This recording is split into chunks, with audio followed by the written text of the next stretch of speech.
This video is for entertainment purposes only. Let's roll. Alrighty, so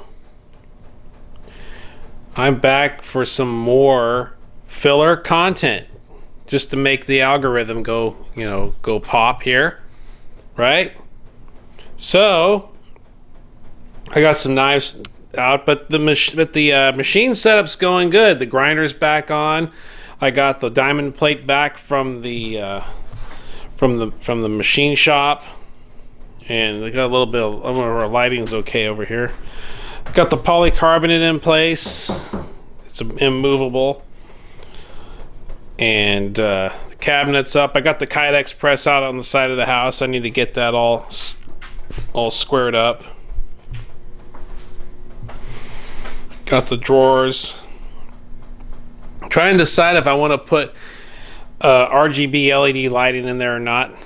There's the old polycarbonate. I'm going to cut those off and put those down there on the bottom. But all in all, it's coming out pretty good. I'm going to actually, hopefully I can get the video of the steps. I didn't document like every single step of me doing this, so, but it's just after a while, practicality kind of gives way here, and I have to think of my own doing this stuff, rather than just, what I mean? It is what it is. It is what it is. And people on here, it's just not always worth going the extra mile to entertain the audience. It just isn't. Sometimes I have to get things done, and I can't be moving a camera around and playing with angles and all that stuff. It's just not worth it.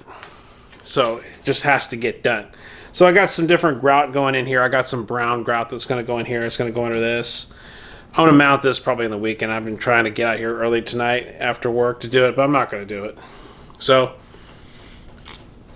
I'm going to do it this weekend. I'm going to bolt that down. I might have to go in and straighten that. I don't know if I'm going to straighten that cut out. It looks pretty close. It's a little bit of a hump in it, but I got to clean off all that. They didn't clean off the edges up here, so I got to clean all that off. But I think it's going to work out excellently. And then this side along here, along the edges coming around here, is going to be some plexiglass. Then I'm going to cut that other plexiglass lower so I can, access the power and all that stuff. And so it's just going to mitigate this dust. I've experimented with dust collection and things like that. And it's just not that good. It's easier for me to hit it hard, let the dust go where it goes, and then vacuum it up and clean up afterward. This whole trying to keep dust down. It's like an ocean of resin dust when I grind this crap. Okay? It's like snow. So why fight it? Let it collect, hit it with a vacuum, wipe it down, and it'll look good. It's good. So anyway, these are a combination of larger knives that I did and some smaller knives. I just kind of grabbed a few and put them up here. So I'm just going to go over them, and this is going to be kind of just some experimentation I did. I'll just go ahead and start off with probably the first. I want to say the first knife I did on the Baader when I first got it was probably this little guy. I was kind of feeling here. It's actually not a bad little idea. It's just the clip's made out of Kydex, and then it has two Chicago screws with little grommets around here. And I just basically put two of them on there, and I can take this piece on and off as I need it. And the knife, there's no magnet at the end to hold the blade in. It would be cool if I did embed a magnet in there, but I don't have a magnet in there. And so I take this out. I remember I did it out of 440C, and I had some blue G10 laying around, so I went ahead and just decided to kind of make it to where it kind of fits.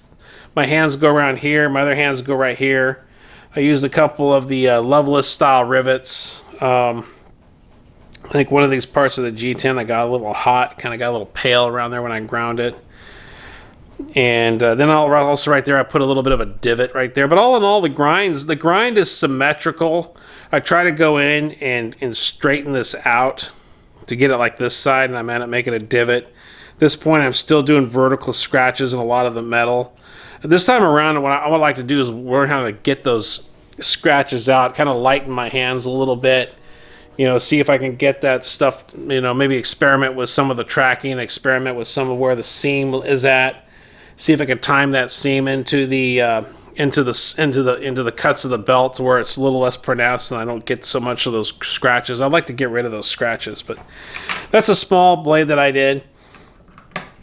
And this one here, these two here, that day I should have went to Vegas because that's probably the only 2 times I ever heat treated shear cut steel and did not have it warp.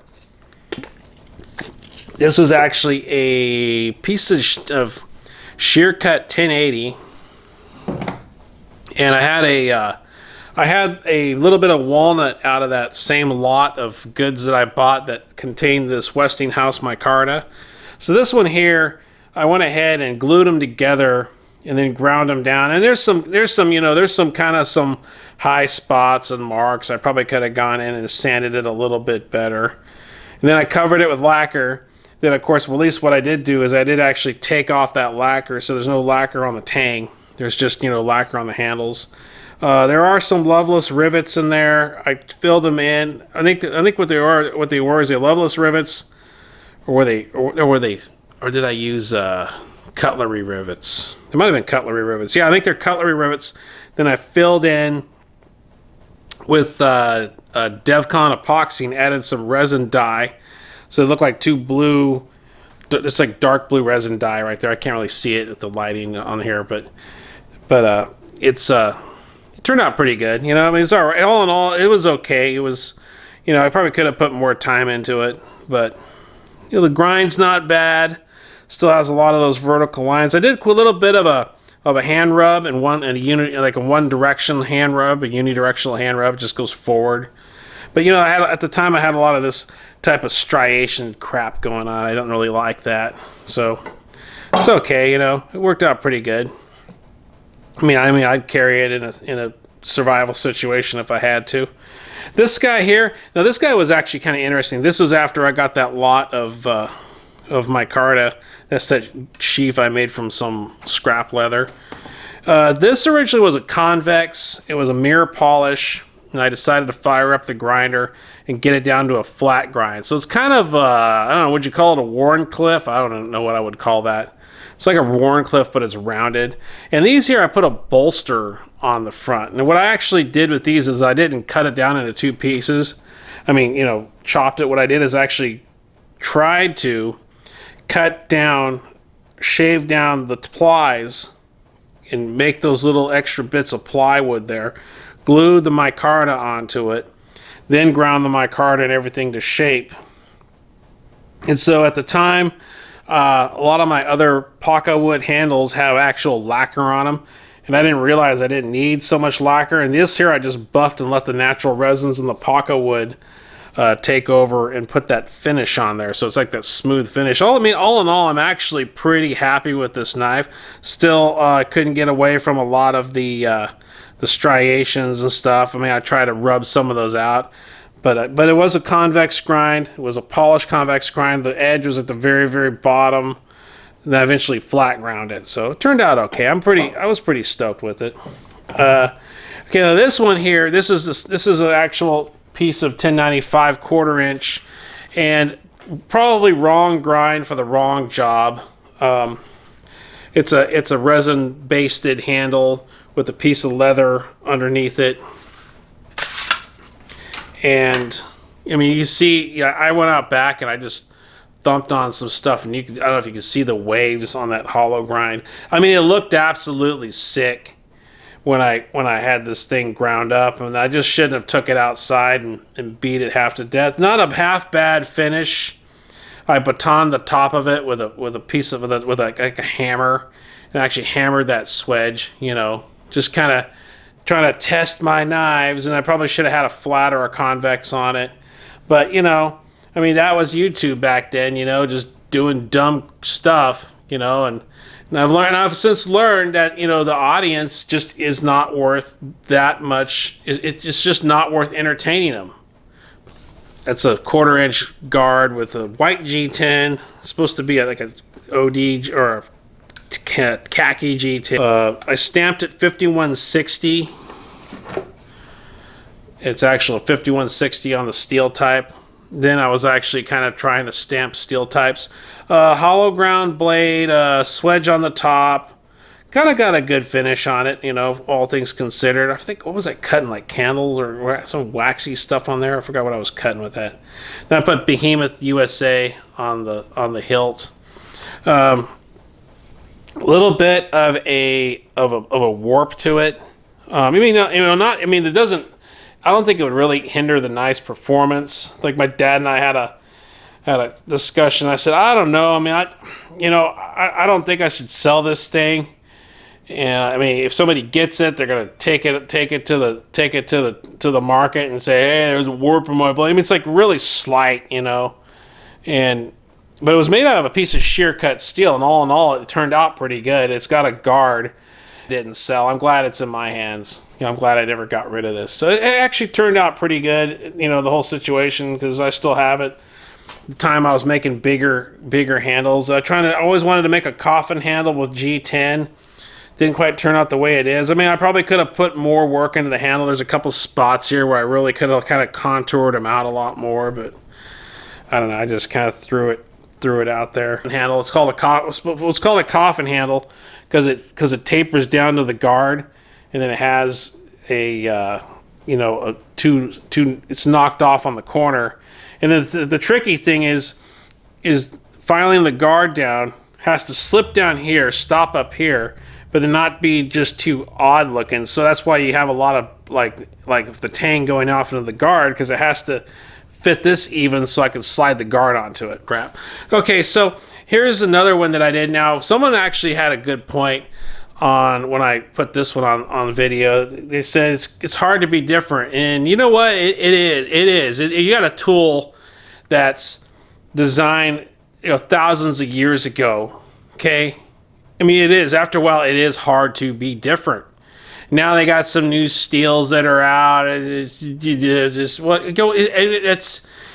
You're dealing with a tool that's almost as old as man. Okay, I mean, so yeah, there's only so many things you can do that'll be different. Okay, I mean, maybe the knife has a robot attached to it. The robot does the cutting, an actual knife with the artificial intelligence, and the actual robot's the real invention. Well, anyway, the knife's just something in its hand. But anyway, not to go off track here, but yeah, this is actually pretty slick, because what I did, rather than trying to mess with a compound grind where it has like a bull head and it's actually it's actually larger than it goes down to a hollow, I tried to narrow the front down. I actually stepped the front down on this. I forgot what it was. I think that's compound on a lot of these things. I need to wipe the compound off. But anyways, this here, I actually narrowed that down. Can you see how there's two shoulders up here at the front? Then it narrows down to a thin blade. And then I took the fork tip and actually added a fuller. Or I made the grind and then added a fuller and brought the fuller almost up to the grind.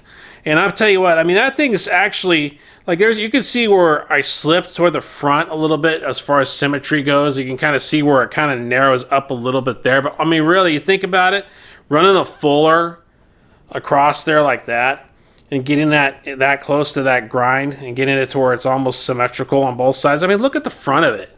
Look at it. Look at it.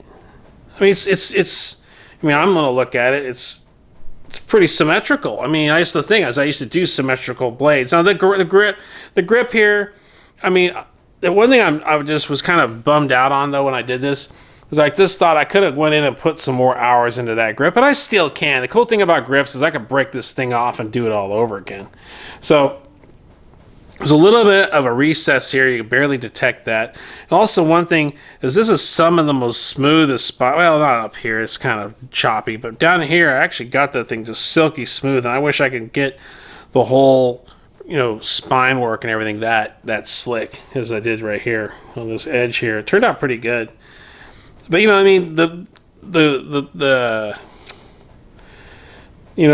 rubber, the fork tip bounces, you know, you get ripples on stuff. It's just, you know, but yeah, I could have cleaned all that a little bit up a little more. I probably could have contour that more, and it's just I'm trying to I'm trying to keep this stuff symmetrical. I'm trying to take too much off, and after a while it's like, well, I can keep going and mess it up, or I can stop while I'm ahead. And that's kind of what I did with the grip.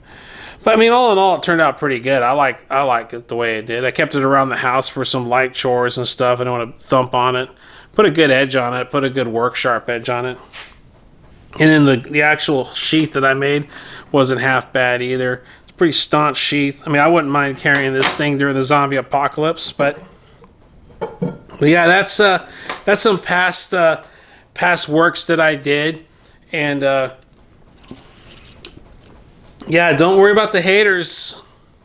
Just let the haters worry about you. Just I just stay on my grind, and I don't worry about what anybody says, and that's the way I roll. All right. See you on the next one.